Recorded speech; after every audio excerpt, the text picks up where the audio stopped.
Insulting me, I won't, but insult Oyedepo. That bastard. Tell him any day you hear him talk about Oyedepo. Do they know his father? That the priest has a father. Who is his father? That half caste who is born by a Somalian. The day you hear him insult Oyedepo again, I will deal with him. Oyedepo may not talk, but I can't be alive to insult my father. Who gave birth to him? If he has a father, let him show us his father's picture. Somebody they gave birth to in the sheep. Does he look like a Nigerian? That's a Somalian. If I hear him insult my father again, Oyedepo will not talk, but I can't be alive to insult my father. I can't be alive. I caused today was born. Insult my own father when I'm alive. I can't take it. Oyedepo will not talk, but I can't be alive. You insult my father. I will tear you. I will tear you to pieces. I'll be alive. You insult my father. Then say, hey, I'll tear you to pieces, you bastard. People who have fathers don't insult fathers. He's insulted because he has no father. You can never insult a father if you have a father. He has no father. Tell him, oh. Tell him. This is the last day he talks about Oyedepo again. He's a bastard. He's a bastard. Does he have a father? Who's his father? Let him show his father's picture. If he has a father. A man who cannot marry. He has no wife. He can't manage his home. He's coming to talk on television. Is it not his wife who left him? Huh? A man who has a broadcaster. He doesn't have a good job. I'll be insulting my own father and people are laughing. Say, talk. Anybody insult my father again, I will just. Anybody may not talk, but me, I will talk. I will never be alive to see somebody insult my father. You are not born. You are not born. I will kill you. I will tear you to pieces. Very soon, I will arrest him. Next one. Hi guys, I'm Daddy Freeze, convener of the Free the Sheeple movement and leader of the Free Nation in Christ. I greet you and I bring glad tidings. This video is in response to a viral video that David Ibiyeomie did, supposedly yesterday. And here is my response. Before I go any further, I'll love to appreciate everyone for checking up on me. I thank you so much for your calls. Thank you for your concern. Thank you for your worries. And I want to assure you via this medium that even with a gun to my head, I'll still preach the truth and nothing but the truth. The truth about Christ, the truth about the scriptures, the real truth, the hidden truth about Christianity. So help me God. I was very devastated by that video because of the contents thereof. I didn't insult Bishop David Oyedepo. He quoted from the book of Ephesians chapter 5 verse 22, and I drew his attention to verse 21. Correcting scripturally is not an insult. Christ was criticized. Paul was criticized. Peter was criticized. Even the Pharisees were criticized. So there's no way you're going to preach a message from the scriptures that you will not get criticism. It's impossible. Even the closest friends of mine who agree doctrinally still disagree over some scriptures here and there, some doctrines here and there, and some ideologies. I find it very devastating that just to get to me, Pastor Ibiyeomie, you will drag the whole Somalian nation. I'm very proud to associate myself with Somalians and Somalia because they are beautiful people, beautiful Africans like you and I. It is hate speech to undermine them with derogatory words. Is it not just a Somalian? Like there's anything wrong with being Somalian. To all my followers and fans in Somalia, I love you all and I'm proud to be associated with you, even though by birth I'm not Somalian. My mom is European and my father is Yoruba.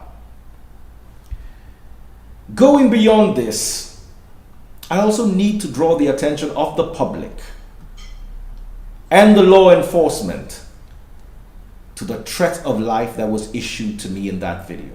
Pastor Ibiyeomie, I don't know if you realize that the threat to life is a criminal offense. And let it be on the record that you threatened my life. Is this how Nigeria is going to accept this? If anything happens to me, I hope you know who to hold responsible.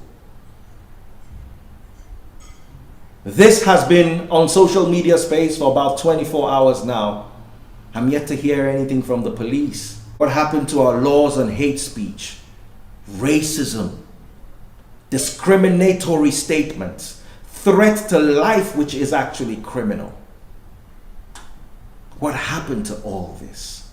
Are we going to keep quiet and just let this lie because it's coming from a pastor?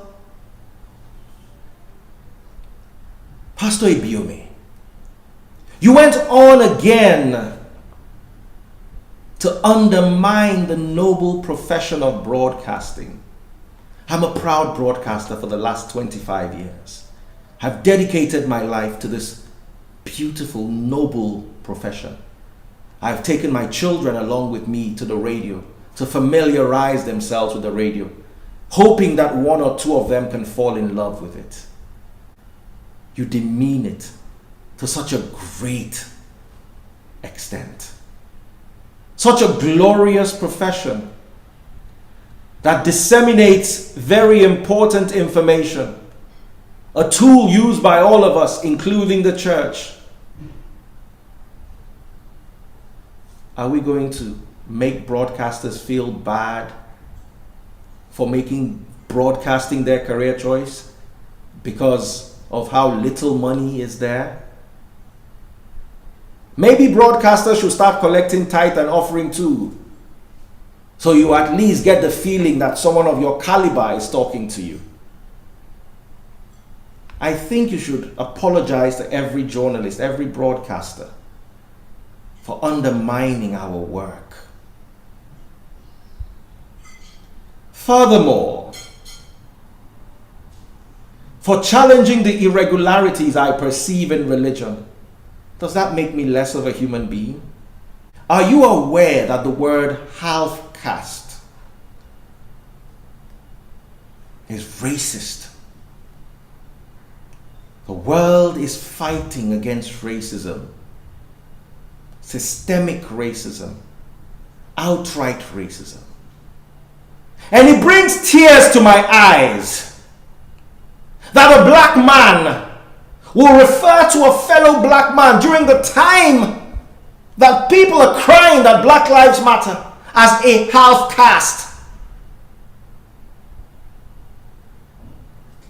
Hate speech, let me inform you, is criminal. It's derogatory to make such a remark, and I ask that you apologize for it. You say I'm not my father's son. I put it to you to prove who my real father is. Because with that verbal construct, you have insulted the integrity of my mother, who is a professor of law, Pastor Ibiyeomie. Do you honestly believe that the tenets of Christianity were upheld in that video? Do you believe that as a pastor behind a pulpit, you showed the likeness of Christ in your utterances in that video? Is what you did in synchrony and symphony with the Christian scriptures?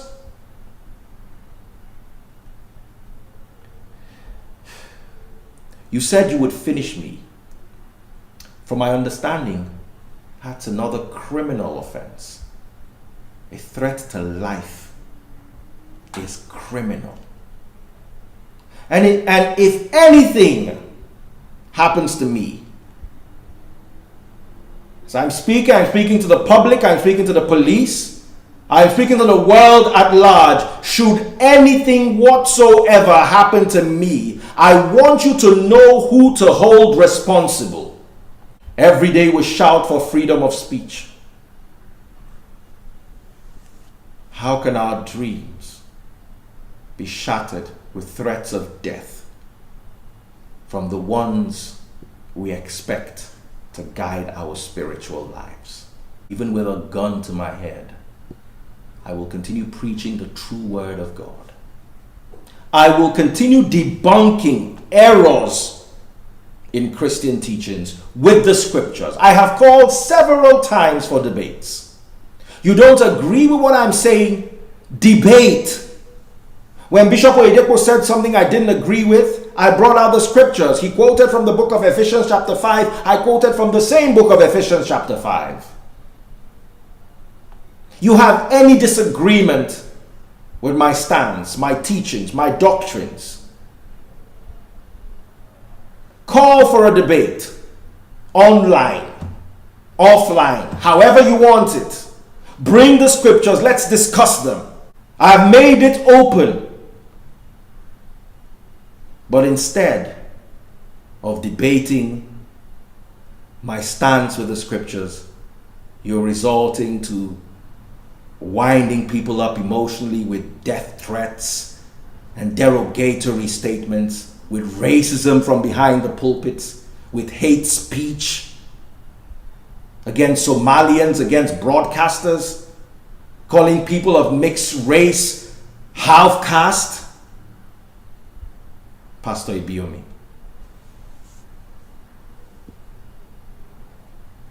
this is all shades of wrong.